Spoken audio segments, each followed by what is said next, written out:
Tuwasidu Atrandu Chish Katya Diakana.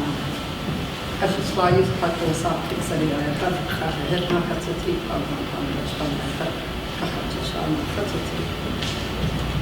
Thank you, honorable people and honorable person of the land and water for being here this evening. We really appreciate your presence and understand all of the things that you do. It's a great honor to have you in Trinidad country. I am Kikseti. This is Kikseti land right here.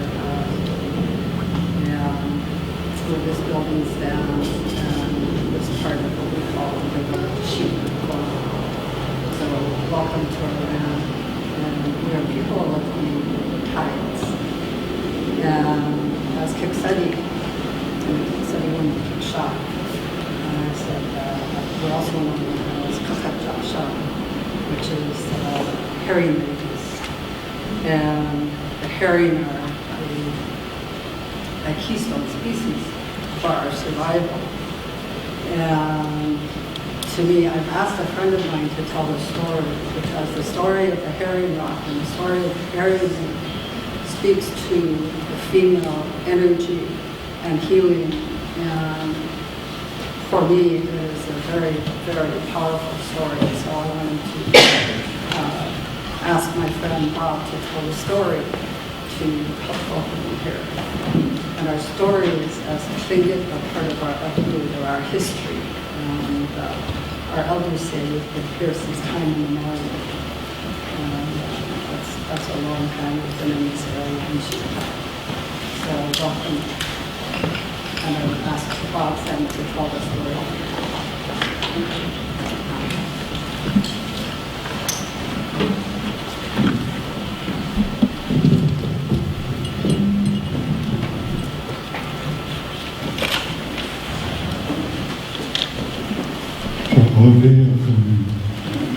Please forgive me. I was just finishing picking raspberries just a few minutes ago. I really enjoy my way of life. I'd like to share and thank Kikseti for allowing me to share this story. It's a very, very short story, but very important for female. Like many people know the herring rock out here in front of the building. It's a very, very sacred stone, and it has a lot of energy. But more than anything, it has a very powerful female energy. And it's a very high honor for me to even share this story, because I'm not Kikseti. But I honor the people of this land, the Kikseti.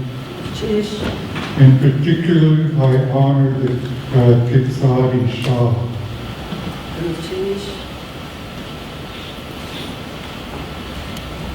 From ancient time, the Kikseti women were the highest women in the whole northwest coast. Very high. And as a man, and it's a good thing I'm not an eagle, because I could say this. Men from all over the whole northwest coast would come to Sitka just to meet a Kikseti woman. And if they denied marriage or getting together, then you're not so high caste anyway. That's how high these ladies are. And we have the highest respect for them. the highest respect. And if there's any other Native women out here who want to stand with them, please come on down. Come on down. Let's have some, come join us, please. Indigenous ladies, come on down. Please join us tonight.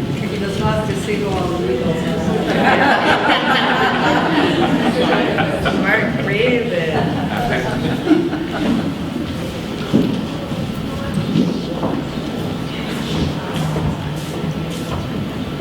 What is this? Everybody goes.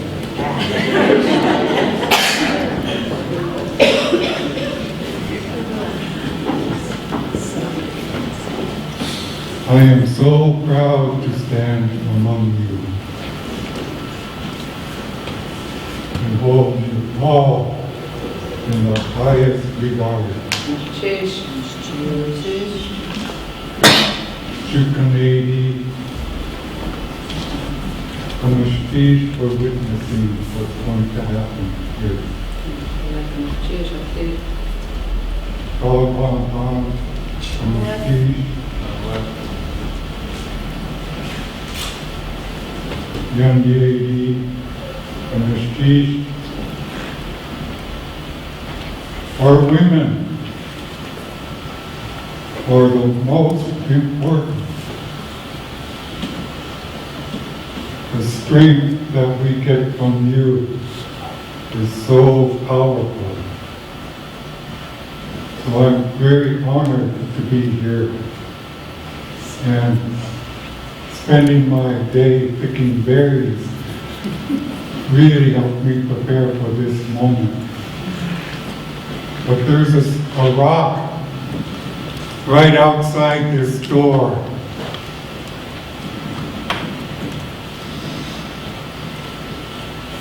We called it Herring Rock. There was once a woman,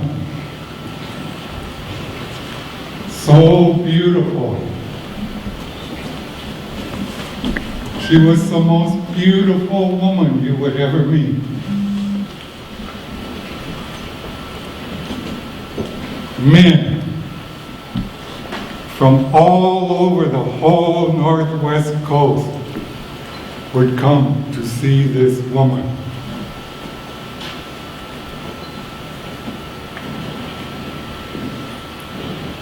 So beautiful,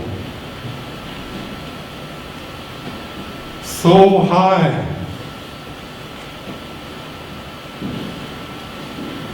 In those days, we treated women with the highest respect.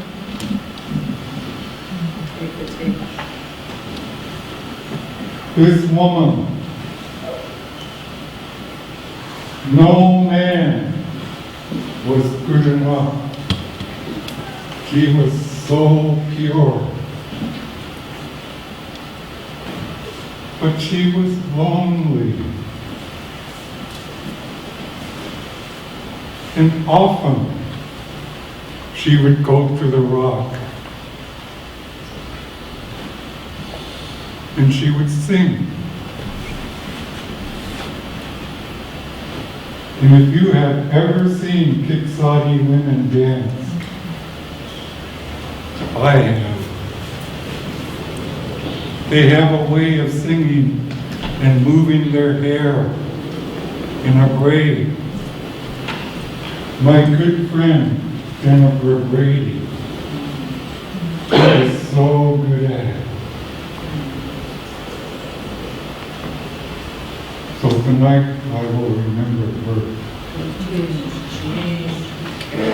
A Kiksadi woman danced.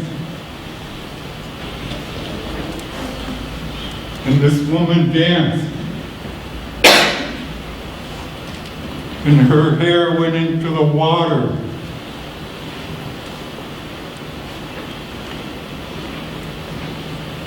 And the herring began to spawn on her hair. and she continued to dance. It was so beautiful, so touching. It really touched your heart.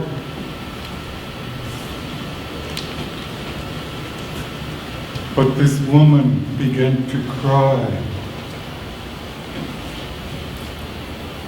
So she went into the forest, up Indian River. There's a rock fall up there. She cried so much, she turned into an owl. This is a very simple story, but it's one of the most sacred stories that I have ever heard,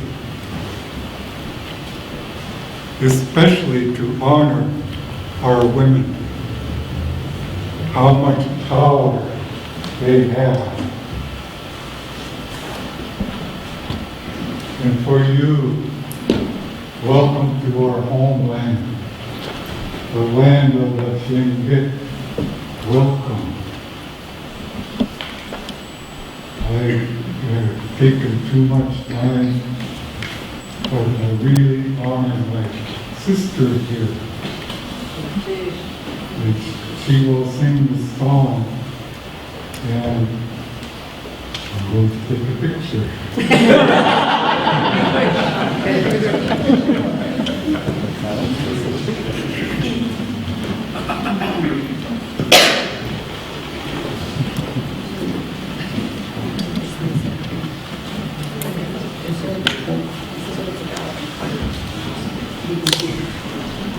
Maybe turn around the robe. This is a ceremonial robe, and you'll see, if you've seen some of the, I think there's a painting that has some of these designs from about the 1800s, and I asked a friend of mine, basically this is a healing robe. Terry Rothkar made it. We were working on a project for healing for children who have been exposed to violence. And we asked the children what peace looks like to them. And there were a lot, we asked them to draw pictures, and we'll get a chance to look at it. There's a rainbow. There's a rainbow woven into the robe. And a lot of the children had drawn pictures of rainbows as their symbol of hope and what peace would feel like in their families and in our homes and in our communities. And the designs are traditional geometric designs, and you'll see that some of them are not complete, because that's what sometimes that the violence in many forms does to our people, to our families. When we are not told and don't know our history, that it can break us up. And so this robe was woven for a very special occasion, and I think it's fitting because I think that violence comes in all forms, and it happens in a lot of ways. And I see that what you're doing is trying to help us put those broken pieces of Mother Earth and those broken pieces of our families and our communities and our clans back together. So we're going to sheesh for being here.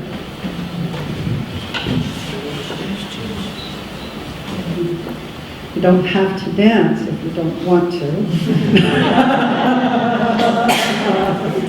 These robes, you'll see the fringe. We're going to do the Harry Rock song, actually, yes. They are meant to be danced. I would ask one of my nieces to dance, but then they probably would not talk to me for a while. Do you want me to ask them? Anybody going? Are you going to wear mine?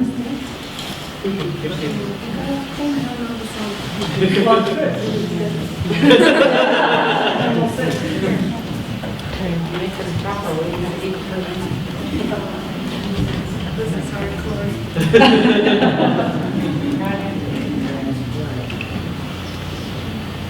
what I have planned.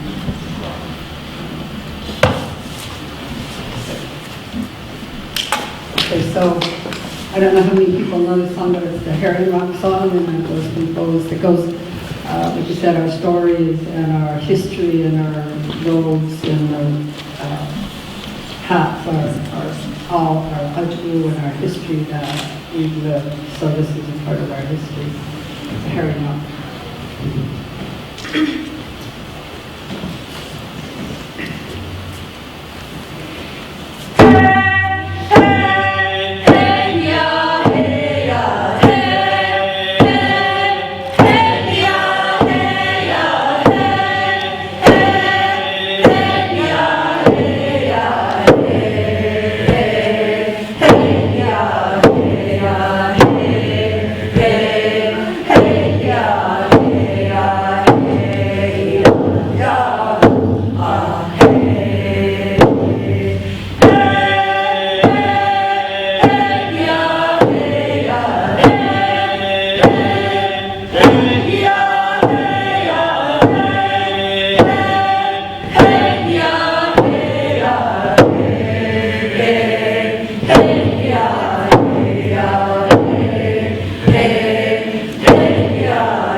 So in order to have balance, that was a Kick-Setting Raven song, so we're now going to sing a Chukanady song.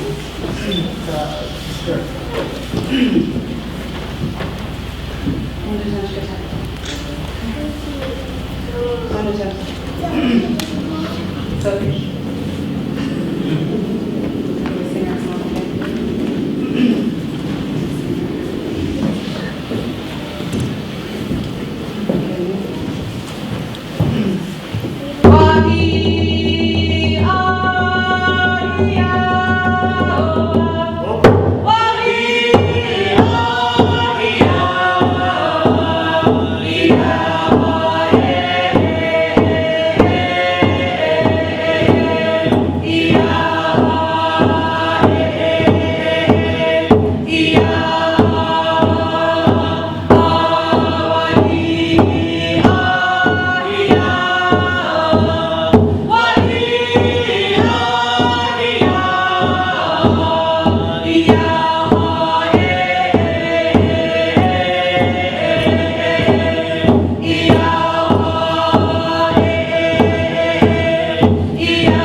Executive Director of the Island Institute, and this event is the first proper evening event of the Sitka Symposium this year, and it's a great honor for me to acknowledge my own gratitude to the Tlingit people for sharing their homeland with me, and for our using this beautiful space that belongs to the whole community, thanks to them. I also want to thank people who have made the Sitka Symposium possible, the Alaska Humanities Forum, the Skaggs Foundation, and a number of individuals. If you picked up programs tonight, you'll see a long list of people who make our work possible, and we're very grateful to all of them, all of you, for that. Thank you. Sometimes opportunities come into your life that you never imagined were possible. For me, the return of this program, the Sitka Symposium, after a 5-year hiatus, is one of those opportunities that I never imagined possible. Another is the chance to welcome Winona LaDuke to Sitka. One of the privileges given to me through the 25 years of the symposium, has been the opportunity to meet people that I consider to be heroes. People whose stories or essays I've read and admired, people who are doing courageous work in the face of one obstacle after another, people who are fierce in their commitment to what they believe in, people who are unflinching in their faith to that commitment because they know that it is the right thing to do for themselves, for others, and for their community. Winona LaDuke is one of these heroes. Grounded firmly in her ancestral traditions and values, she is a champion for things so many of us believe in: culturally based sustainable development strategies, environmental justice, renewable earth and food systems, protection of indigenous plants and heritage foods from patenting and genetic engineering. She works locally through the White Earth Land Recovery Project in Minnesota, and nationally and internationally through Honor the Earth and the Indigenous Women's Network, among other organizations. Her books speak not only for her people, but for other Indigenous people around the U.S. who are working for self-determination and cultural survival. They include Last Standing Woman, All Our Relations, Native Struggles for Land and Life, Recovering the Sacred, The Power of Naming and Claiming, and the Militarization of Indian Country. When I am at home signing internet petitions urging the President and Congress to take action on climate change, Winona is on horseback on the streets of the Capitol and staking her ground with her teepee on the National Mall to protest the Keystone XL pipeline. That courage, to me, is illustrative of the radical imagining we are here to talk about this week at the Sitka Symposium. And it is a deep honor to have Winona LaDuke with us to share her knowledge and wisdom this week. Please join me in another very warm welcome for Winona LaDuke.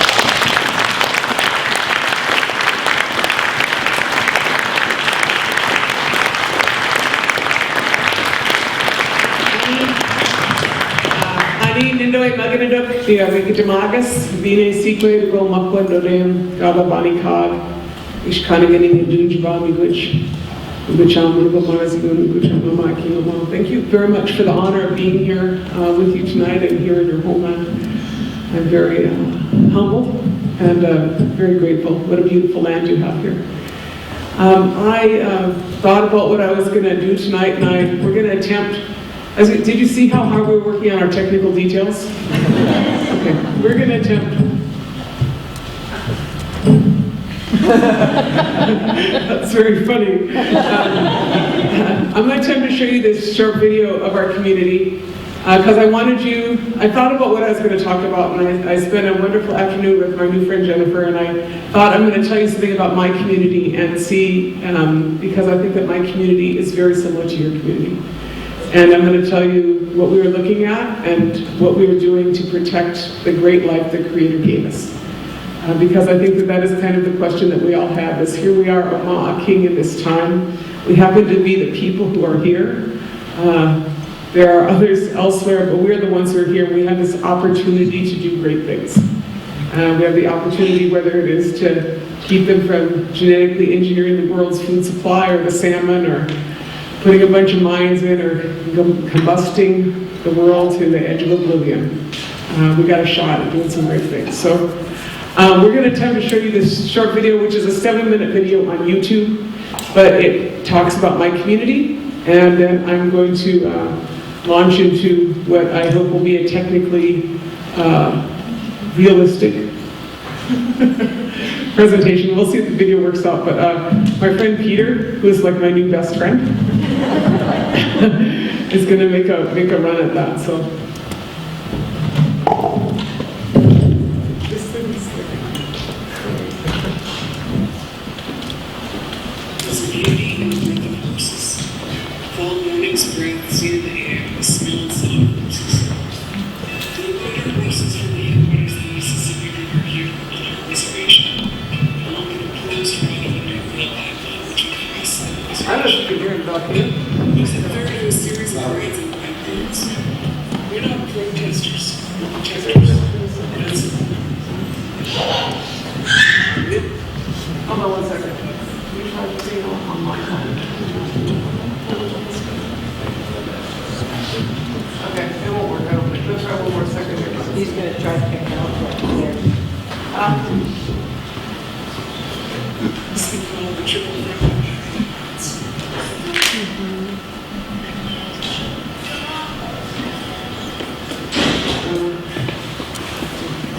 Those rides took us on the Alberta Clipper proposed expansion route to the proposed Keystone XL route in the Dakotas, where riders from the White Earth Reservation joined with the Lakota to ride between Montmagny and Dakini on the Cheyenne River Reservation.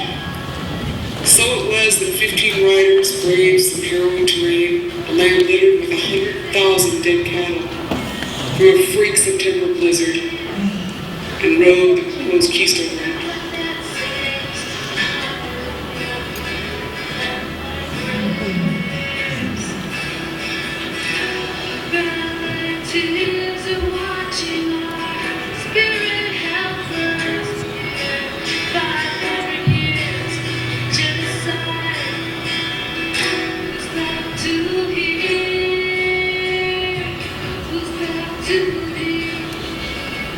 And then we came home to our own reservation, where a new pipeline is proposed to cut near our largest wild rice lake. That pipeline will carry fracked oil from the Dakotas. Much of this comes from the homelands of the Arikara, Mandan, and Hidatsa people, also known as the Fort Berthold Reservation, which is under assault by oil companies, and where water and people are challenged not only by a pipeline, but also by a proposed refinery. The other two pipelines carry tar sands oil from the far north in the Athabascan River, a place that is beautiful and a place that deserves to live and not become a national sacrifice area. Athabascan River region is a pristine ecosystem. That is until the oil companies come that way. Thus far, 3% of that oil, considered because of its extraction method to be the dirtiest oil in the world, has been ripped from the ground. The boreal forests are being turned into sand dunes. Alberta has become the third largest oil producing state, aka nation, in the world. That oil is being extracted without infrastructure to move it. Hence the push for a pipeline, any pipeline. What's at stake is a lot of water and a lot of risk. In Minnesota, it's wild rice, water, and oil. The Enbridge pipeline is proposing to both expand the present Alberta Clipper, doubling its capacity, and making it the largest tar sands pipeline in the United States. In the Dakotas, it is a land without a single pipeline across it and one large aquifer, the Oglala. The Enbridge company also wants to construct a 610-mile pipeline from near Tioga, North Dakota, to Superior, Wisconsin. That would carry fracked oil. This is also the same oil as the 800,000 gallons which devastated a Tioga farm in North Dakota early in October. Farmer Stephen Jensen walked into his field and could smell the oil. It seeped for so long that 800,000 gallons devastated his field. That pipeline was 6 inches. The proposed sand pipeline is 30. Enbridge's pipelines are largely monitored by the company. Those go through indigenous territories, which are healthy lands that our ancestors wish to protect. We intend to do the same. The single largest pipeline oil spill in U.S. history was the Kalamazoo spill. The fact is that greed makes people act poorly. Rather than investing into efficiency, infrastructure, and renewable or safe energy, the push is to extract as quickly as possible, by any means necessary, to move that oil by any means necessary. Right now, most of the oil moving in this country from the Bakken fields moves on railway. That's up to about 380,000 rail cars projected to move this year.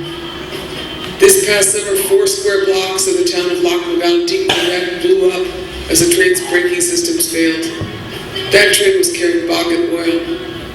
Over 40 people were, quote, vaporized in an explosion which baffled Canadian authorities. They had never seen anything like it. That oil, combined with whatever chemicals are in it, is the stuff they want to put into the sand pipeline. The fact is that all of these expansions are predicated not on need, but on greed. We think that need is subjective. In Enbridge's application to the Minnesota Public Utilities Commission, access to a, quote, stable supply of oil was the primary measure of need. It turns out that the world's largest oil reserves are in the Western Hemisphere, in Venezuela, followed by Saudi Arabia, and then the Alberta tar sands. Venezuela is a country that has demanded a fair price for oil and used that oil to develop its infrastructure. Instead of paying a fair price for oil, however, oil interests are far more interested in securing oil from places that do not wish to give up their oil.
Instructed to do by our ancestors, and that is our covenant with our ancestors and our Mother Earth.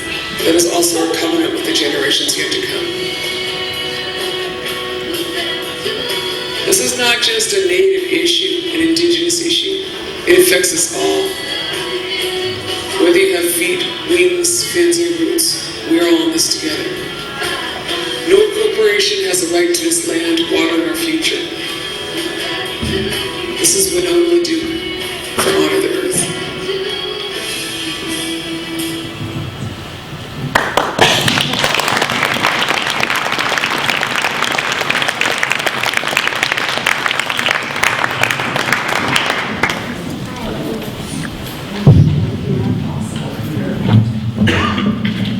And can I have a round of applause for Peter who made that?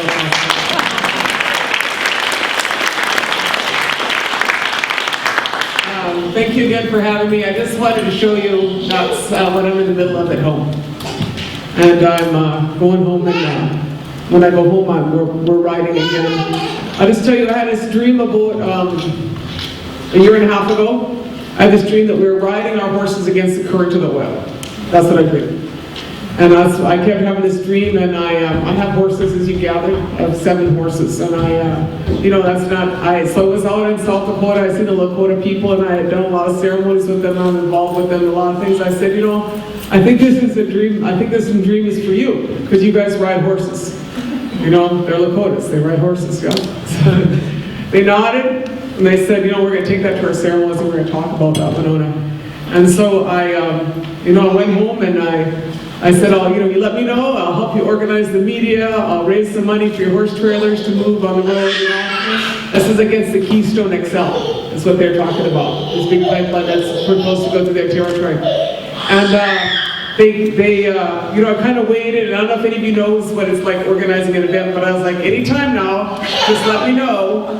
Because it takes a little while to organize the media and the resources, just let me know. And so then at a certain point, I was kind of waiting, and then in the meantime, I had this epiphany. Well, and it started a little earlier, because first I went out and bought a horse trailer. And my kids are like, you don't have a truck to haul the horse trailer. I have an F-150, but I needed an F-250 or F-350 by the time you get big, you know what I'm saying? You guys don't have a lot of horse trailers up here, but you get what I mean. Like a larger vehicle for this kind of hauling, and they're like, Mom, and I was like, just wait, and I get that too. That's why I love Craigslist.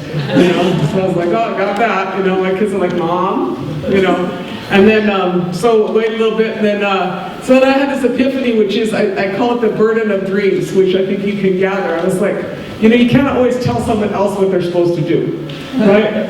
I was like, oh, you know what, I should just ride the pipeline we have. So we had that one pipeline that already got in, called the Alberta Clipper. And so I talked to my community, and we don't have that many horse riders in my community, but they all came out. And they said, okay, we'll ride with you, Winona. And so we rode from Superior, Wisconsin to the Red Lake Reservation up there. You've seen that on the map. And then in the meantime, the Lakotas, in their timely fashion, said, we're ready to ride, Winona. So then we went out there, we rode with them. And then we come back, and they announced in the meantime, because these corporations, this is the Enbridge Corporation, which is the same one that's trying to put the Gateway Pipeline into Kitimat. They're landlocked. Their stuff is landlocked, they need a way out. And so they announced the third pipeline, and they say, and so we said, well, let's ride that.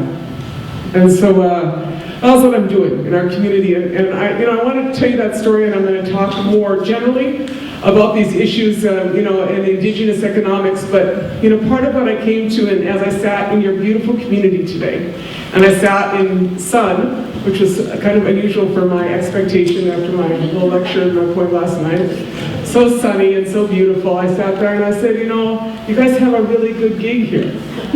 It's a beautiful land. The Creator gave these people a beautiful, beautiful land. Like us, the Creator gave us a very good land. And what I want is the right to continue the existence that the Creator intended for me. And I do not believe that some corporation has the right to change that. For me and for all my generations that are not yet here for some short-term profit. And so that is, what I come to, and I thought what I would talk about is our story. And then our view on it, and in our perception of how you approach it, and hopefully it has a larger implications. But again, thank you very much for the honor of being here with you today. And last night I gave some presentation which I tried to do very quick, talk really fast. But this is the old guy from my community. His name is Nagani Benes in the slide, and. What I like about it is that we have this prophecy that in our future we have a choice between two Mikana, two paths. One they say is well-worn, but it is scorched. The other path they say is not well-worn, and it is green. And it is our choice upon which Mikana to embark. And I think that this elder in this, if you look at where he is, he's looking out at some wind turbines out his window. And in my case, that's what we have, is we have a very windy western portion of our reservation.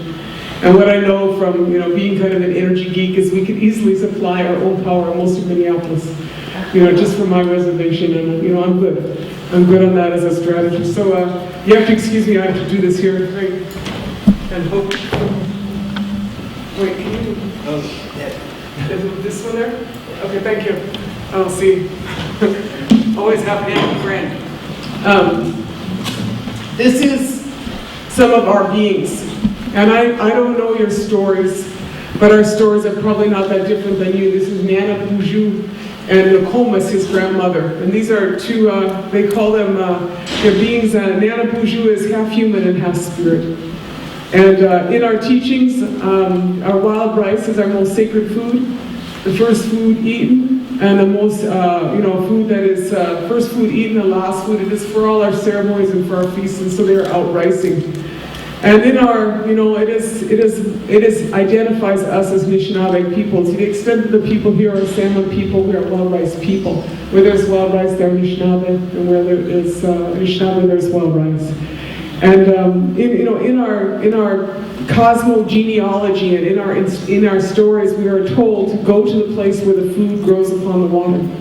And that food was in fact wild rice. And we migrated from what is known as the East Coast, and we lived in our area probably 9,500 years. That's what they say. That's how old some of those people are they find in our area. And that is a pretty long time to hang out, in an area. And we're pretty good, about our planet on staying there. And I think about it because this moon in our language is called Mean Jesus, which sounds like almost the same as here. This is the blueberry moon in our territory. And then Winona Jesus, our wild rice making moon, is the moon that follows. And then Watibaga Jesus, when the leaves change color. Benaquio Jesus, when the leaves fall. The moon of that, Gashkadno Jesus, around November, is when it is a freezing moon in our territory. Manitou Jesus Soons, little spirit moon, Gishi Manitou Jesus, great spirit moon. Those are some of the moons in our language, and I thought you might like to hear my language a little bit. And but I thought also, I don't know if you noticed something about that, which is that none of our moons are named after a Roman emperor. Kind of entire worldview that has nothing to do with empire, and it's all right. So that's a little bit about what I'm going to talk about tonight, because I think that is a little bit of where we are at. We've lived, and came to be dominated by a society which is based on the idea of conquest. And time to let go, because that's not going to work out over the long haul. And so I want to talk a little bit about that and the way of life that we have. In our teachings that are probably similar to teachings that are from here, we have teachings of how one lives well. And I don't know your word for that, but ours is Minopamataziwan, which means the good life. And in our teaching of what the good life is, we are taught that the good life is, it is how you treat each other. It has nothing to do with the amount that you consume. There are some ethics that I think, go with our teachings that I think I've come to believe are kind of tenets of sustainability. And I think of them, a lot in our teachings, but there's the first and most preeminent teaching is the teaching that the Creator's law is the highest law. Higher than the laws made by nations, states, or municipalities, and one would do well to live in accordance with the Creator's law. We have a teaching of Nindinawe Maganatuk, which means we're all related. Whether we have wings or fins or roots or paws or hands, we're all related. And I know that we're like 99.9% related, right?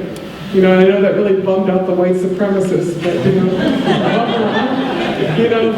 but that is what our teaching is, and in that you are respectful to your relatives. That's why I like your clan system. I'm Makwadodem, I'm a bear clan. In our territory, we also have clans too, in our territory. And so it is, always that understanding of that. Then we have this understanding that the world around us is largely animate. It is animate. It is a world in which, even in our language, and I do not know your language, but in our language, even the word asin, the word for stone, is an animate noun, meaning that has standing, has spirit unto itself. And that's our understanding of the world. It is not us. It is not an anthropocentric world. It is something, that is, we understand this animate nature. And then we have this teaching that I was reminded of because I had the privilege of spending a great deal of time with the Iroquois this last week. And they say it perhaps best, which is, in each deliberation, we consider the impact upon the seventh generation from now. In each deliberation, we consider the impact upon the seventh generation from now. Because in that way, we are able to think about what will happen, and they are counting on us. They are counting on us to do the right thing. So that's a little bit of what I think about in terms of our teachings. I think that they are also tenets of sustainability. I guess that's what I want to say. Because if you want to hang around for a while, you got to figure out how to do it in a respectful way. And I'm not going to make too much of an argument to you all, but I will just say that my good friend Mike Wiggins from the tribal chairman of Bad River Reservation, Wisconsin, that there's a young woman here from Bad River, and he gave me this neat one, but he says, he was at this hearing with this big company, and he said they're trying to put in a mine up the street from them, And he said, this hearing, you know, with the state officials, and he looked around that room and he said, those state officials, he said, seems like people don't want to hang around another 1,000 years. And I thought about that because we don't, you know, that's not us. That's not who we're intended to be, and that's not who we're going to be. I just show you a couple of these slides. This is our way of life, you know, which is not that different than a seasonal way of life. We, you know, our hunting, our fishing, and we net with the gill net on lake, you know, because we're people who live in an ecosystem that is 10,000 lakes. And so, you know, it is similar in that it is very aquatic, our ecosystem, and of course a fifth of the world's fresh water is in our ecosystem. And so that is, you know, worth something to us. We believe all of that, you know. And this is our way of life, which shows a little bit of the same thing, you know, and it is plentiful. I, you know, was visiting a little bit today, but you have a very great gift here in the plentiful nature of the ecosystem within which you live, as do we. You know, and it is great that the Creator gave us that, and then in addition to that, we also are very, very large gardeners. And so, what I wanted to talk about, you know, as I reflected on this, is that what we have, and then what came upon us. And part of the challenge that I think we are faced with now is that we all drink the same Kool-Aid. I don't know how else to put it, but we all, like, I spent a lot of years in school, you know, and if you spend enough time with the Western paradigm being, whether it is shoved down your throat or permeating every part of your mind and your existence, you begin to believe a certain way. And I think that part of the thing that, I believe that part of where we are at now is this question of how we're going to survive and what is going to make the most sense.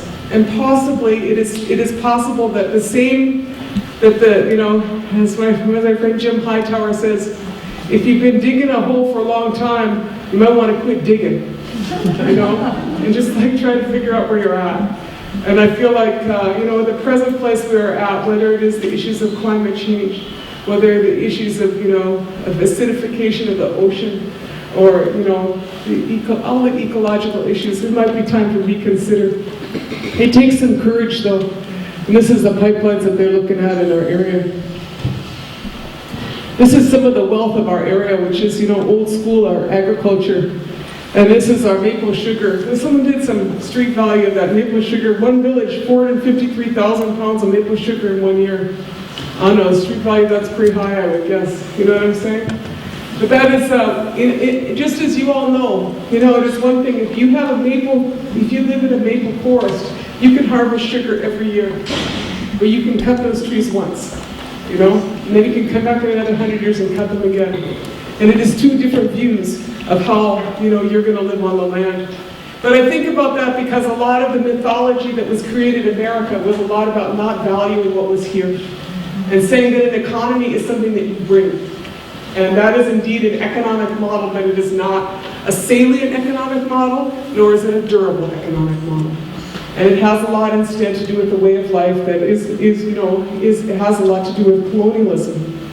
And so I say that, you know, knowing that in our experience, everybody has a different experience with colonialism. And I just, you know, I was laughing. My one friend, Steve Newcomb, one time he's talking to me and he says, you know what the root is of colonialism? So, you know, the word colonialism, the root of the word is colon. And it means basically the digestion. You know, you understand what I'm saying? It's the same root word. It's the digestion of one culture by another culture. And that could be, you know, military colonialism. It could be a religious colonialism. It could be an educational colonialism. It could be a scientific. It could be a medical, you know, educational. All of those are facets. And they have affected all our communities very significantly. You know, and I'm speaking particularly, you know, as an Indigenous person, but it is true that all of us, and we come to accept a certain amount of a paradigm. And in that, you know, we are forced often to reject that which is actually something that is from that land. And it is replaced with something that we are taught is going to be better for us. And, you know, what I'm saying is that at the point where we are now, it is not true. It was not true before, and it is definitely not true now. To have an economy which is so antithesis, separate from the land. This is our sturgeon. And this is the crash of our sturgeon after commercial fishing came in to our area. It is the same story that could be told in one Native community after another community after another community, you know? And I'll tell you a story about in my community, we, and you saw at the back end of that video, me putting sturgeon in the river. Did you see that? You know, and it is something, in my community, our sturgeon were obliterated. They're gone. They're gone. And you know, you guys hung out with me for 15 minutes here, you probably figure like, you know, I don't know about that woman, but, you know, one day I go up to the Rainy River, this reserve in Canada, and as you may gather, the border is of no concern to me. You know, it is something that was created for somebody else. It has nothing to do with the reality of Anishinaabe people. There are 250,000 of us, and the majority of us are in Canada. You know, so we cross back and forth, and we are related across that border. And so it is that one day I go up to Rainy River Reserve, Manitou Rapids, and I go see my friend Al Hunter, who's a really, really renowned poet. And a cool dude, you know, and we're up hanging out with him. I've raised 6 children. And the 4 oldest ones, you know, are in an Aerostar van, just total Indian car, Aerostar van, 1 Indian woman, 4 kids, go across the border. You know, we go up there and I go see this guy, Al, and he says, oh, you gotta meet my brother. His brother, I said, okay, so I go over and his brother runs the Sturgeon Hatchery there. And it's the largest sturgeon hatchery in Canada, and it's one of the most remarkable and renowned sturgeon hatcheries in the world. And they take fish out of the Rainy River, this is their data, and then they bring them there to the hatchery, and I actually don't understand how sturgeon sex occurs, but it occurs there in that place in some magical way. And, you know, so there were these females in there, and you could just pet them. You could pet them. You know, and I was so mesmerized by those sturgeon. You know, and I stood there for a long time, and I said, Joe, you know, I really like these. And Al, he says, you know what they call Joe Hunter is his name. Is they says, you know what they call him? They call him the Sturgeon General. And so I was like, Joe, man, I really like your sturgeon, man. Can I bring some home? And he's like, yeah, sure. So I come back next week, 4 Indian kids, 1 Aerostar van, 2 Coleman coolers, 1 bubbly thing to hook to my car lighter, right? And I go up there and I get back 5 sturgeon that are like 4-year-olds, right? They're about this long. And I make this deal with them, and I go back and I say, so Joe, what do I say when I hit customs? And he says, oh, just say they're your pets. So that is how me and those sturgeon come back to my reservation. You know, and then I put them in our lake, right there on our reservation. I put them in our lake, and then after that, I go and I talk to my tribal biology department. I just want you to understand the sequence of what you just heard. After tribal biology department, and I go talk to the fisheries guy, and his name is Randy Zortman, and he does this thing like this with his hands. He's like, Winona, do you have any idea of the number of laws that you just violated? Citing these laws, going like this to him. And I said, Randy, I said, there's white man's laws and there's creator's laws. And they are 2 different things. And those sturgeon do not know a border. That is a species that belongs here, and we grieve the loss of our relatives. And we need them home, you know? Because we have sturgeon clam on our reservation, and we had no sturgeon. And so I said that, you know, and so I brought those, and then we've been about a year. My tribe now has the largest sturgeon restoration program in the region. We have hundreds of thousands of sturgeon that have come back.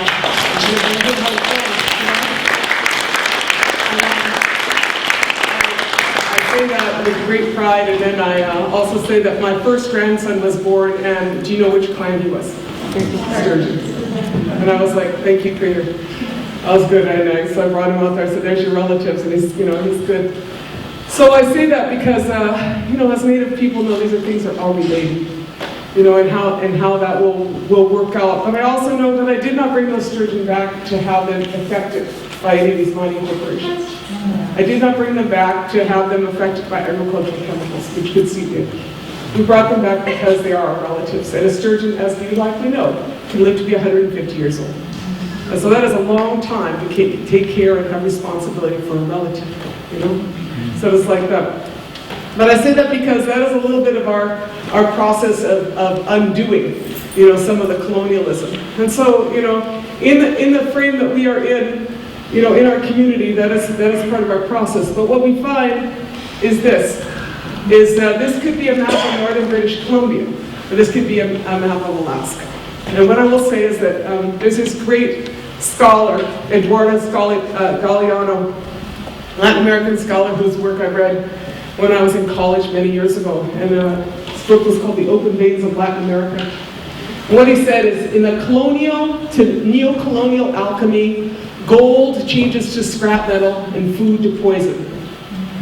We have become painfully aware of the mortality of wealth, which nature bestows and imperialism appropriates.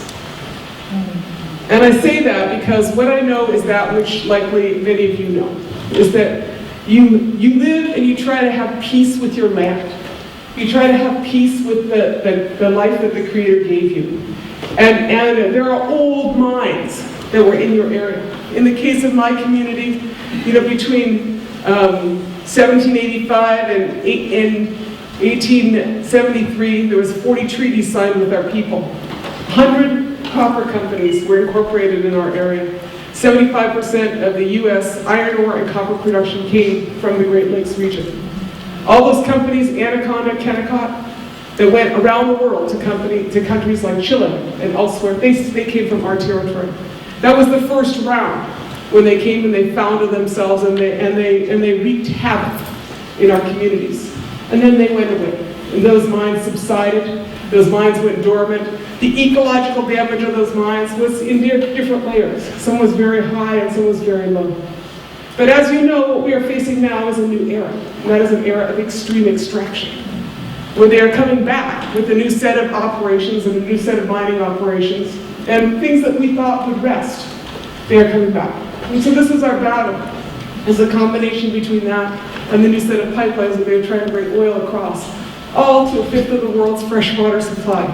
You know, and so what we know is that their economic analysis is not ours. That they are thinking of how the future should be is not a future within which we can live. Nor can our children live, nor can our relatives that have fins live, or roots or pots. It cannot live in this planet.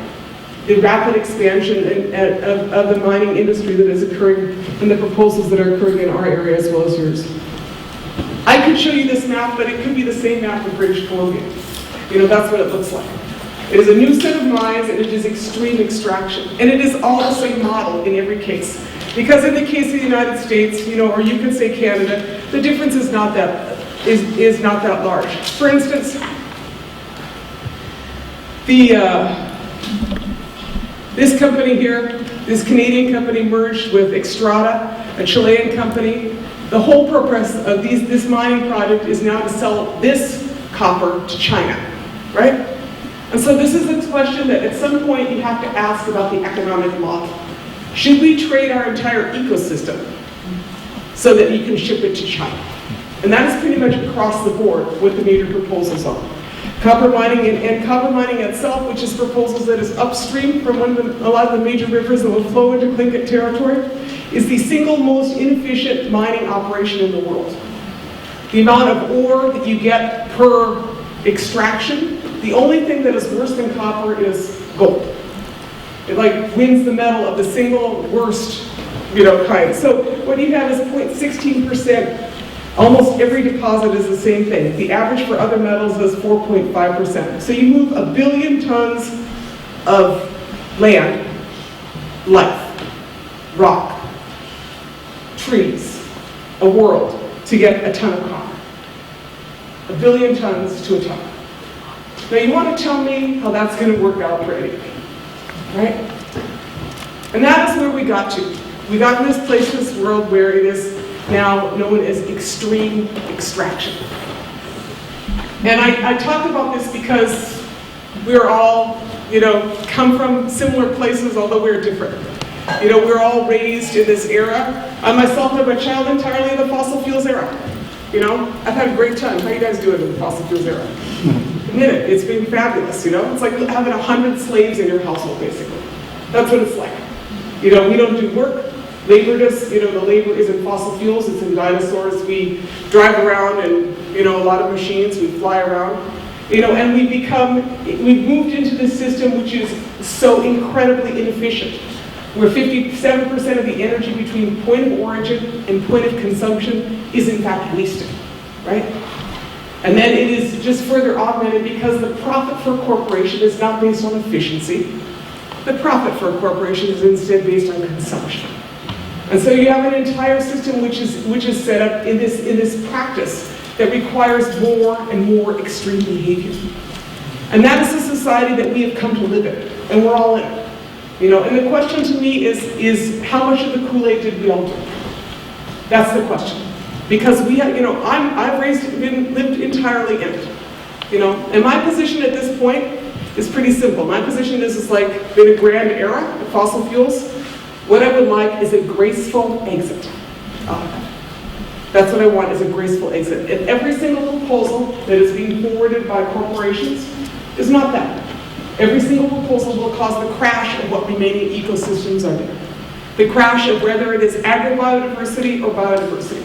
Whether it is from extreme mining to, extract so little of something with such extreme processes, or whether it is, in the process of combustion.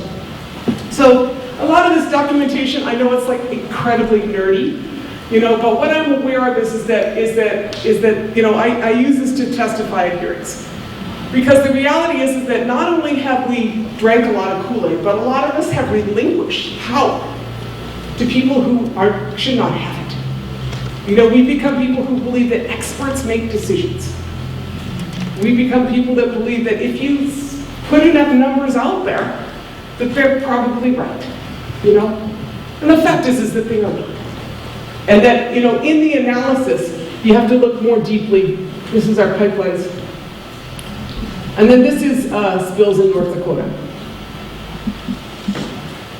And then this is the lies. And then this is what fosters it. I heard that up in British Columbia, there's a proposal for a new set of mines. And all those mines are upstream from you. It is in a different country, but the creator doesn't actually understand that border. Nor does the sailor.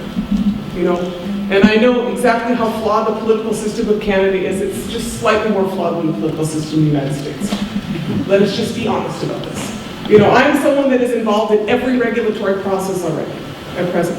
And I'm going to try in every regulatory process. And we will have, let us hope, some wins, that there will be some justice. But I also understand that at the same time, you have to challenge the paradigm. Because if we try to discuss this entire analysis with their paradigm, without ever questioning what we're doing, we'll get nowhere, So this, is just, this was a presentation I did up there, but single largest consumers of energy in northern Minnesota are what? Cities or what? Oh no, there are the large taconite mines already in northern Minnesota, and if you add a whole bunch of new mines, what do you get? And so what you have there is 5 coal-fired power plants. The oldest was built in 1917, right? The newest was built in 1955 because, as you know, there have not been a lot of new coal-fired power plants built in this country for a good set of reasons, right? So why would you want to feed more inefficiency into that? You understand what I'm saying? Is that if you just keep adding more inefficiency onto more inefficiency and more carbon and more ecological destruction, that is what is called full cost accounting. You have to look at the full picture of it and say, that picture is neither going to bring jobs to us, it is not about jobs, but it is all only going to bring ecological destruction to our ecosystem. So this is some triumphs that don't want the coal in there. And that's what is, so this is us. In my community you saw us riding our horses. And, I'm someone, you guys hung out with me for a half hour, 40 minutes now. I am,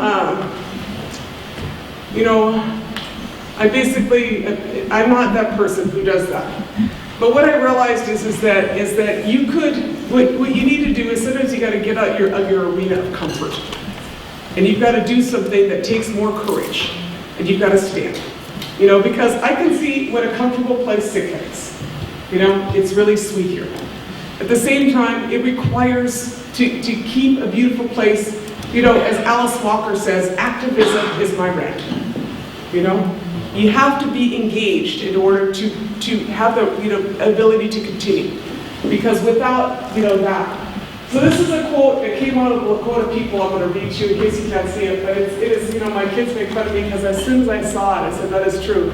How long are you going to let others determine the future for your children? Are we not warriors? A long time ago, when our ancestors went off into battle, they did not know what the consequences were going to be, or the outcome was going to be, but they did it because they knew that it was in the best interest of the children. And people don't operate from a place of fear. They operate from a place of hope. It is an entirely different paradigm. The time is now. And I think about that because we could sit and we could watch, each subsequent proposal that comes in. Or we could say, no, that's not going to happen. And be as innovative and courageous as you can be in the process. And then, at the same time, I never call it the alternative. As I talked about last night, my father, before he passed on a long time ago, he used to tell me, Winona, you're a really smart young woman, but I don't want to hear your philosophy if you can't grow corn. And that's what he said. And that is true. So this is me attempting to teach Brady. Oh, look at that. How clever.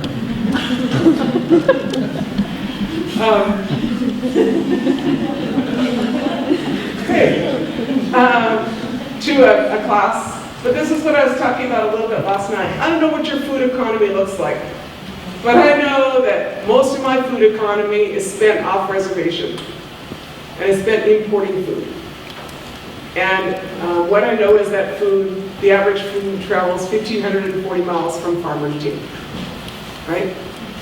I have no idea how far vegetables travel to here. But I would guess it is a piece, right? And the point is that the more entrenched you are in fossil fuels, the more fossil fuels and climate change, is affected. That is the reality. Is that about a quarter of the CO2 has to do with agriculture. And so if you want to address the issues of climate change, and if you want to address the issues of how much extreme extraction and how much extreme oil you should have to relocalize your food economy. You have to take responsibility. And obviously you are people who live in a great place. You can harvest a great deal. And that is a good life. And then, I would do what my friend Will Allen does, who I was talking about last night.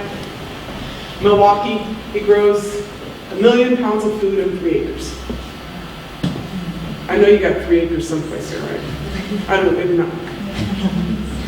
But you have also a longer growing season in Milwaukee, And what I'm saying is that, you could be in the back seat of someone else's plan, or you could be in the front seat, It is a question of, as First Nations, as Indigenous peoples, it's a question of self-determination. Like, we talk about sovereignty, but sovereignty actually, my friend Sugar Bear Smithy says, you can't say you're sovereign if you can't feed yourselves.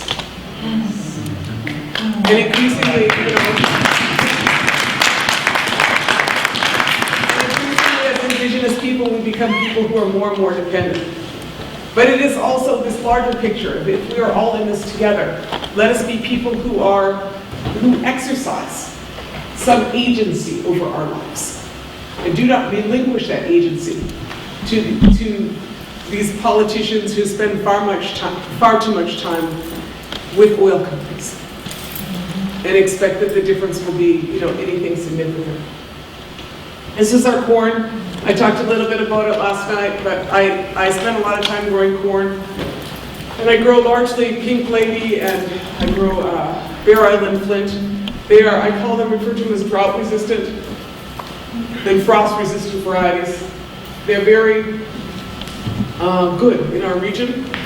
And I say that because our community pushed corn 100 miles north of Winnipeg. Anishinaabe corn growers were able to grow corn 100 miles north of Winnipeg. And not too long ago, about a month ago, I was up in what's known as the Athabascan River System. I was invited to a conference by the Athabascan Chippewa First Nation. And I met an Indian woman there from Yellowknife. And she had a gardening project. And I was like, wow, like big vegetables and everything, because that whole long growing season. And then she said, we don't have any topsoil. I said, what are you doing for topsoil? She said, well, we keep, working on building our topsoil and this and that. And she said, yeah, we just put in some garden boxes, raised beds. We put in a raised bed for my mother-in-law. She said, and I said, what'd you use? And she says, we got some soil, we kept building up compost, and then we used caribou hair. I was like, caribou hair. I guess what I'm saying is, like, if you could grow vegetables in caribou hair, from Yellowknife, you guys could totally rock everything down here, from what I'm saying. And you know how much, those northern stores charge those people for their food. So you want to be the people that are trying to do that. So this is what we're doing in our community. This is food sovereignty. And this is, we have Medewan Society. I'm not a Christian, I'm a member of our Medewan Society. And there's some old pictures that one in Lower Manitou Rapids that was flooded by a dam project. And so that might be a 1,000-year-old pictograph. It's painted in sturgeon wood. It wasn't carved in, it was painted in sturgeon wood, right? And ochre. That's what they did. That's my reservation, 1906. Medewan Society, that's what that is depicting, is that. Our religion was, was illegal, as everybody knows. Native religion practices were illegal in this country. And they went underground. And so our Medewan Lodge came back 2 years ago to my community. I was at the first one, and I was the first second degree to go through on our community after about 56 years. We had that. And so for us, that process of decolonization has to do with food. It has to do with our spiritual practice. It has to do with our ecology. It has to do with our energy systems. It has to do with how we think in that process, because in that we become stronger, and that is, part of what we have done, in our community. But also, when we were looking at building our they had this money from USDA, and I said, let's just build some wigwams and cover them with plastic. So that's actually over at Red Cliff, a couple reservations over from us. They took that idea. I said, I don't need to have all that PVC pipe. We just built some wigwams. And they sent me that picture. They was all happy, So I guess what I'm saying is that there is this, in this indigenous knowledge, there's this ability to adapt things and take that knowledge and be just as cool as your ancestors were in this new way. And, that was a good thing. This is our rice, and I talk about this because this is not unlike your salmon. That's what I realized when I was here. In my community, our rice, that is a 1961 picture and a 2011. The cars changed, but for us, our wild rice is still a main source of food for our people, a main source of cash for our economy. That is a primary source. And that is why we're fighting those pipelines, because those pipelines are proposed to go through our largest water rights. And that's not going to happen. So that, and we have a very good shot at this pipeline that we're fighting. We have a very good shot. But, like I told you, it's not something that you take lightly. And in our case, we have law ceremonies for it, and we're very committed to that opposition. And every tribal entity is opposed to it, as is every lake association. The only people that seem to like it are, actually, I can't even say Minnesota likes it too much, but Enbridge sure doesn't. And then this is our idea on maple syrup. That's a little obscure, but you guys all know what maple syrup is, right? Yeah. So it turns out, I didn't know this, but we are good in Anishinaabe, and maple syrup used to be entirely a native industry. And I don't know if any of you followed this story. Did any of you see this story last year? Isn't that a hilarious story? So apparently the single largest commodity heist in Canadian history was $18 million worth of maple syrup because they have a cartel in Quebec. They've been hoarding maple syrup to keep the price up. So the challenge to my community is let us take on the cartel. Because I just thought that was hilarious, the $18 million heist. But it is a question of who should control your economy. My position is, should some guys up in Quebec control our economy, or should we control our economy and our maple syrup and our wild rice, So from our perspective, our interest is in how you restore and strengthen our economy, from food to energy. Buy a few billboards on your way if you're bored. And continue your resistance. But as I said, I never think of it as the alternative, because I think to call it alternative energy or alternative economics minimalizes what it is we are about. What they have as a plan is nothing that we will survive on. A land-based economy is a much better shot for all of us. And that is something that, a lot of you, you're here. And you're probably not going nowhere, or, you're going someplace else that is like this. And if it is worth taking care of, it is worth taking care of. And the Creator gave you guys a very good gig here. So I just want to thank you for your time and encourage you whatever needs to be rich.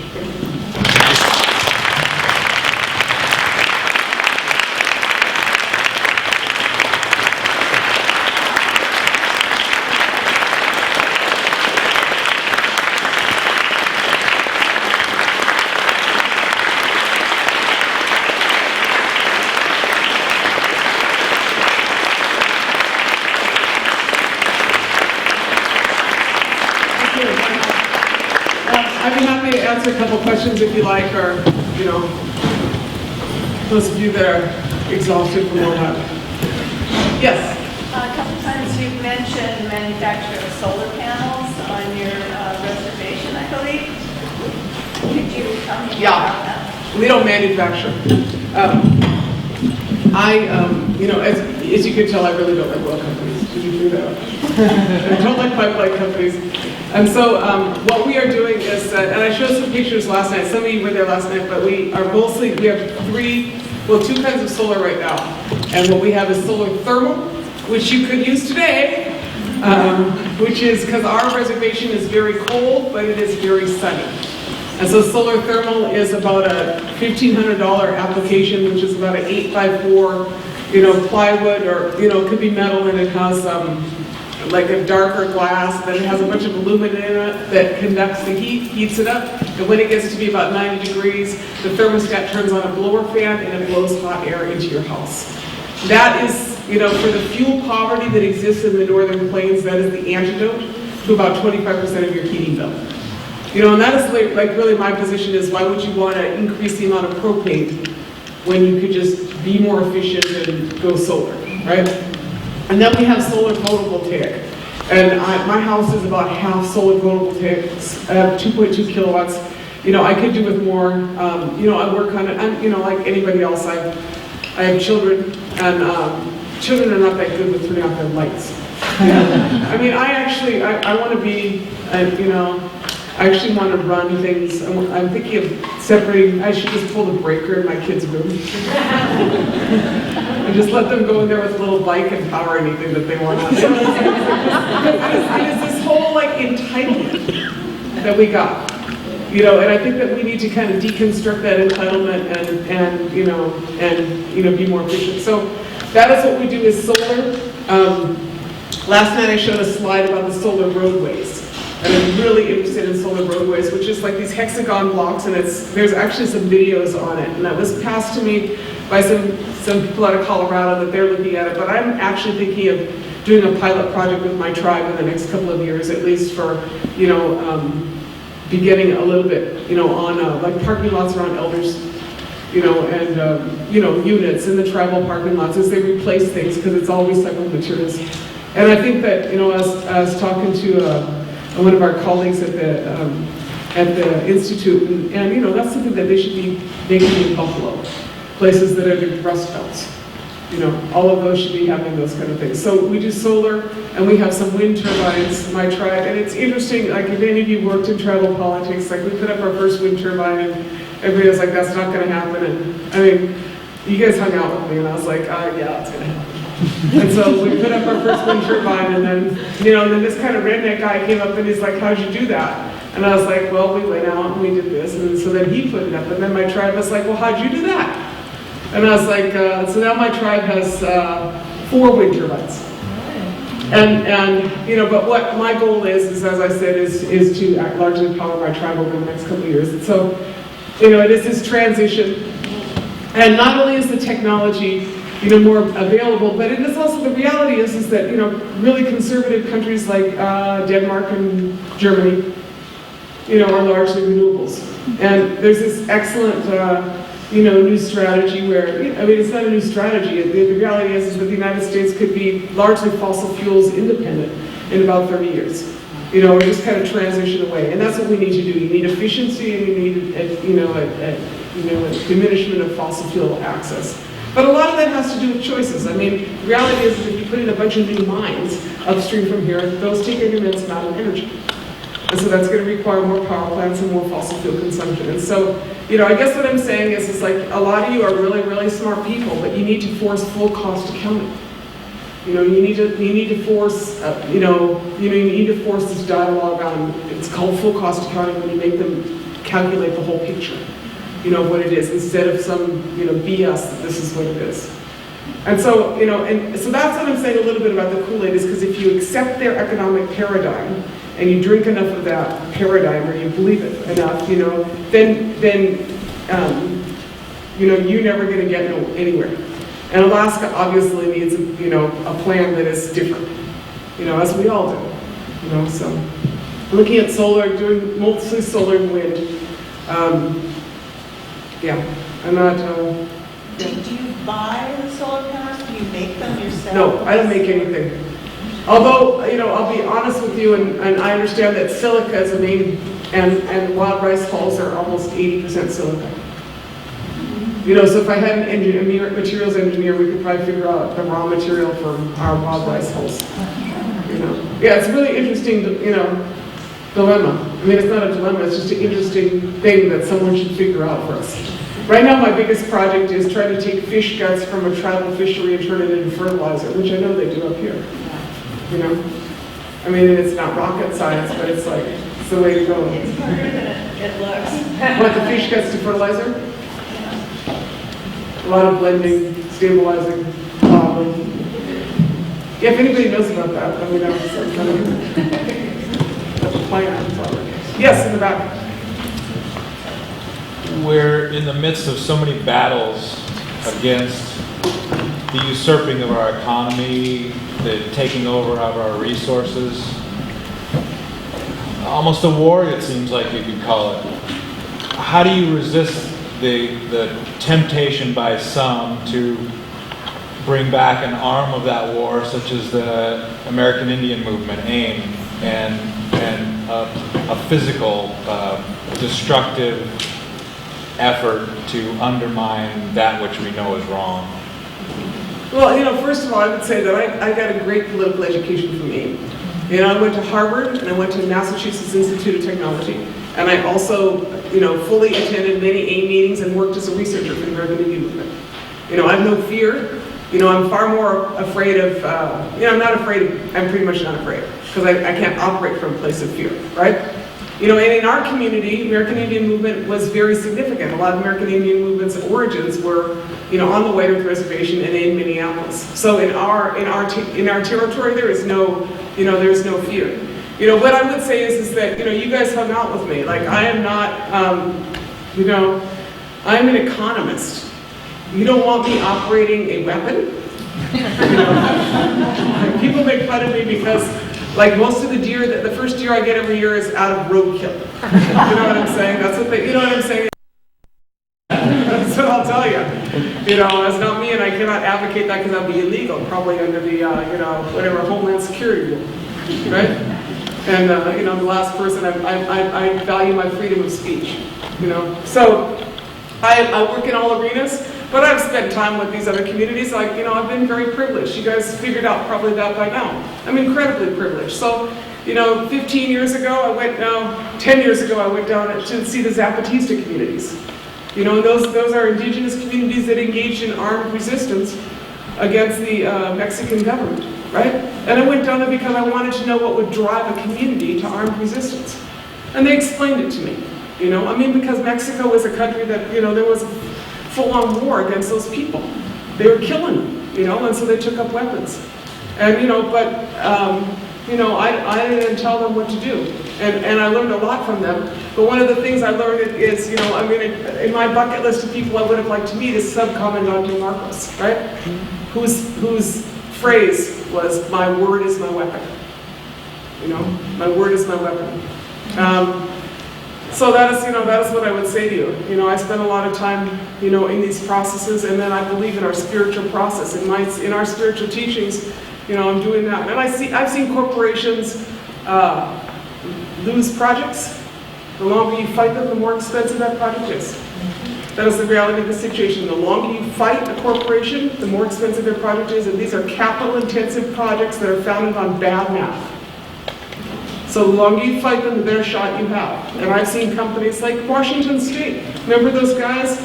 Nuclear power plants? Whoops. That was what they're called. Washington Public Power Supply. Whoops. I was like, oh, look at that one, guys, right?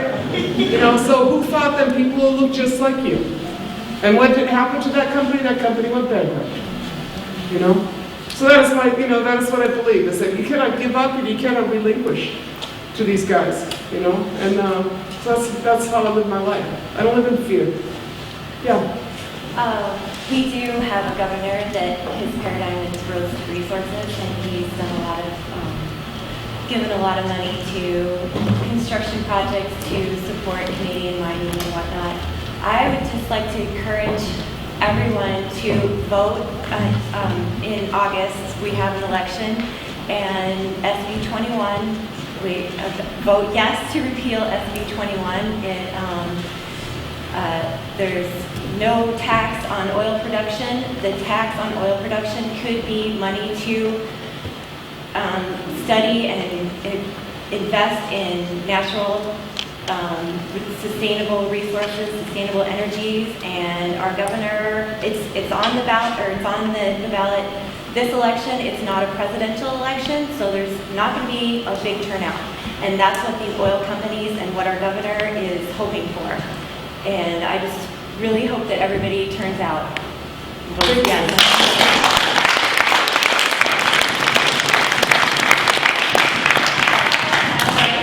Favorite meals is wild rice, goose tongue, and salmon. Wild rice, what, and salmon? Goose tongue, it's a plant, family. That is great. That sounds very good. The ladies here don't worry about it. Yeah, that's very good. Yeah, and I just want to say a lot of times these elections are, I was just in Colorado, and 5 municipalities voted against fracking. And it's a huge battle in Colorado because the Colorado governor is trying to sue those municipalities now. So it is not easy, democracy is not a spectator sport. And you got to get up these elections, and I see how most of the people in our town, or in our state, do not vote. Our biggest election was 20% of our town population, and that was the presidential election. So I imagine at this election, it's going to be like 10%, which is nothing. And I just want to thank all of you from Alaska, because when I ran with Ralph Nader, we did very well in Alaska. So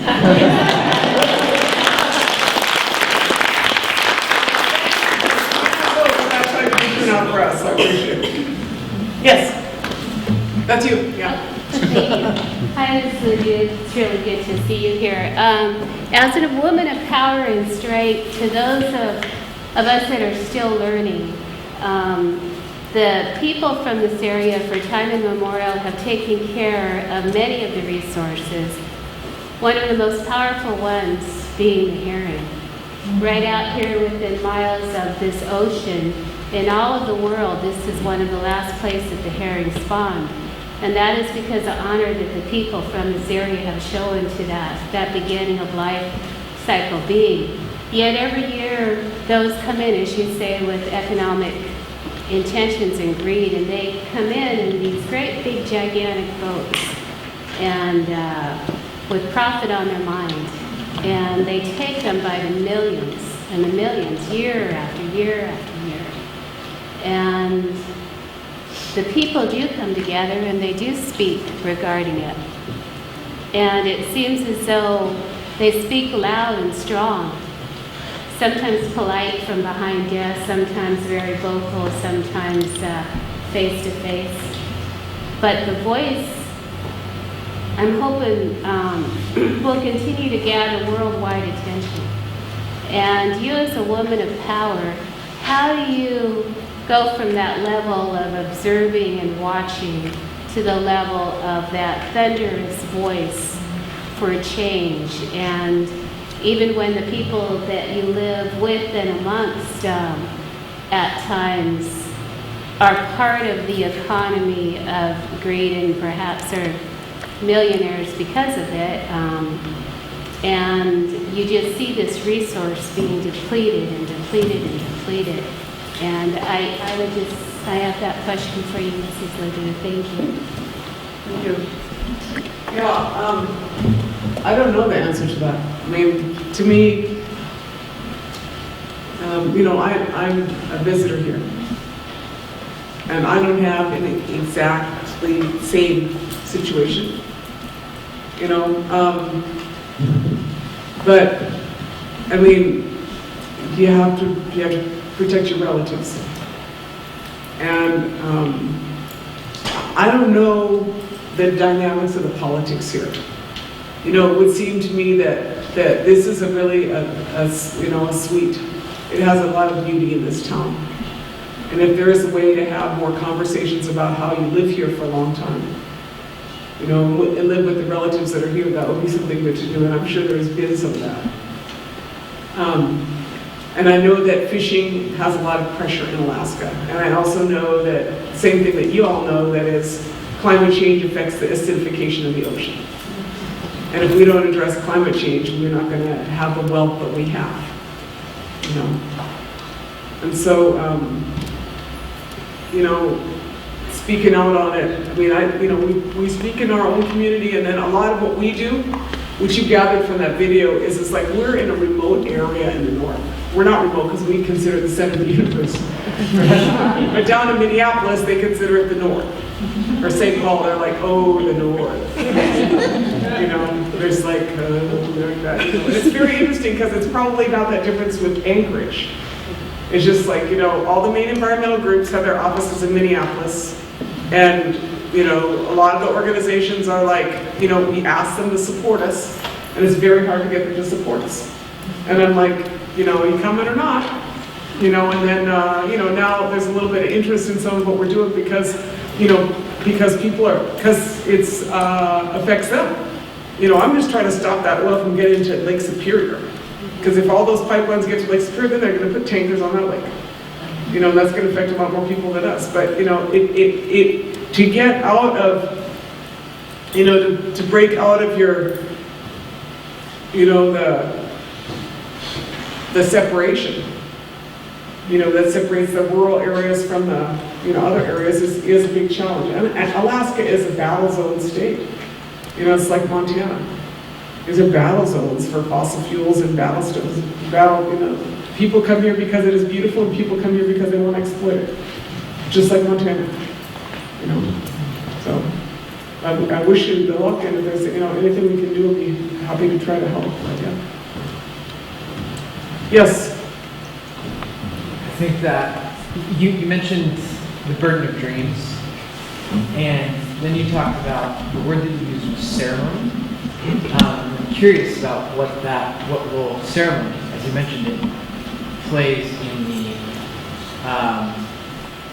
the community mobilizing or looking at something like, oh, this is important. I think that the analogous thing is like a town meeting, and that's pretty dry, from what I understand. It's not a place to say your dreams.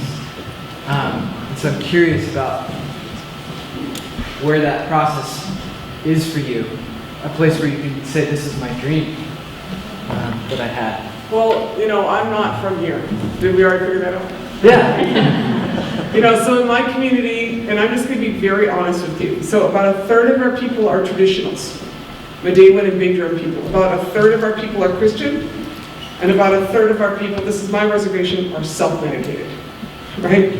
On something. And that might be America, from what I can figure. A lot of communities, it's like, that self-medicated bunch is pretty high, right? And so, you guys hung out with me. You can imagine that I'm not the most patient person. I'm 55 years old. There's not a lot of other people's bags I'm going to carry right now. You know what I'm saying? Like, I believe I don't have a ticket to carry your bags. You need to figure out how to carry it, right?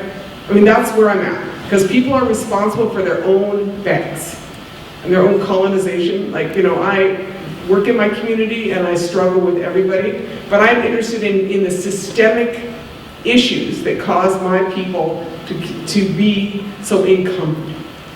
And those are the same issues that affect a lot of other people as well, right? So to be clear, like, I'm involved in our traditional ceremonies, and so, this is, some of you have been watching me, I'm like, we're organizing this next horse ride. And they have ceremonies for all of us. I go to many of those ceremonies, and right now I'm on the road and they're doing a ceremony tomorrow. To figure out what it is they're supposed to do. And that's how serious we take what we do. We ask and we feast, like a lot of these people here do. You feast all your clans, you feast all your relatives, you are grateful. It's our process. So that is different, because I'm not, like I said, I'm not from here. But that's how our we know that what we're doing, there is no explanation for a lot of the things we do except for, that we are grateful. And, there's things that happen that, the only way they happen is because we're praying hard. And that's a lot of my motto, is like, work hard and pray hard. I would just be honest, because if you think that these things are, they have power, and their power is money and guns. And a lot of bad math, from what I can figure. They are not spiritual people. The Enbridge Corporation does not have spiritual power. It has a lot of money, but it has no spiritual power. So there's my spiritual lecture, you guys, and I'm not even in church. But you understand what I'm saying? It's like, I know where power is. I know where it is. And you live in a place of power here. You live in a place of great power. And that power, the power that is here would like, I live in a place where you can drink the water out of a lake. That's pretty good. And your place is the same. That we can still drink the water. That's powerful. And that water is power. So for us, that's how we approach it. Like, I cannot do the town meeting thing, because I don't really understand that thing, because I'm not from that cultural practice. But I go to town meetings and testify, but, oh boy, am I long-winded. Okay, I take like one more or so, and then yes. I'm Flossie Patrol. I come from up north. I'm in Quebec, and a lot of the mindset where I come from, as you know, in Alaska we have 13 native corporations, and since oil and mining is a big resource, or was here in Alaska, the corporations deal with that a lot. And my question is that when we see our natural resources like the caribou be affected, the fishing, or just our natural resources in general, we can't drink the water up there. But still, it's frustrating because I hear people say, it creates jobs. What are we going to do? We don't have anything else. How do I challenge that? Yeah, I mean, thank you for saying that. And, I know that is true here. I mean, colonialism obviously has its own special magic in Alaska.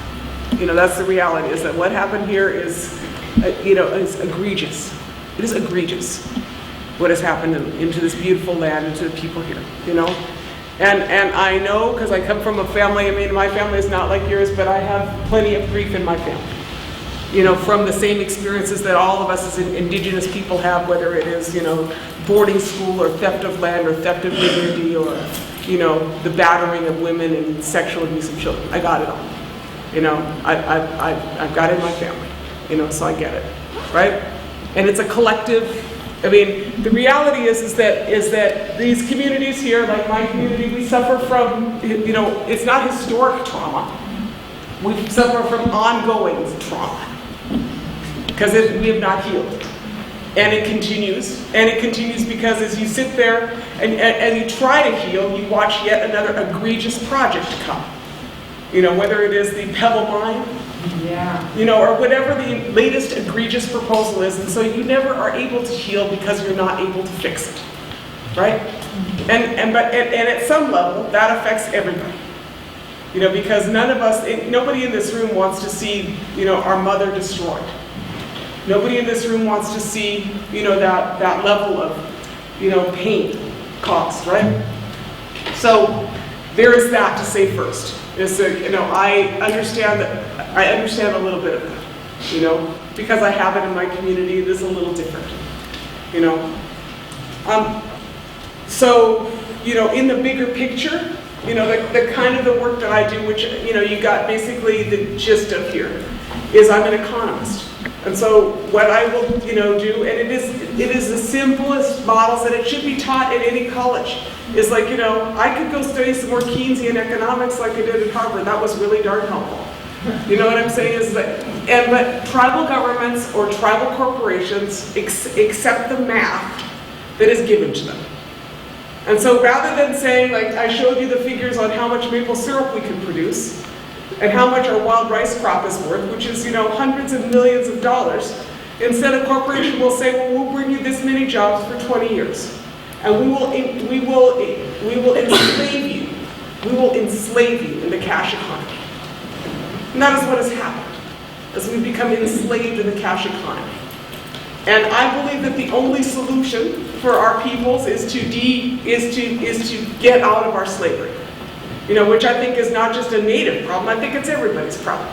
The more entrenched you are in the cash economy, the more you have to spend on your food and your energy, the more you have to spend in the cash economy, the more enslaved you become.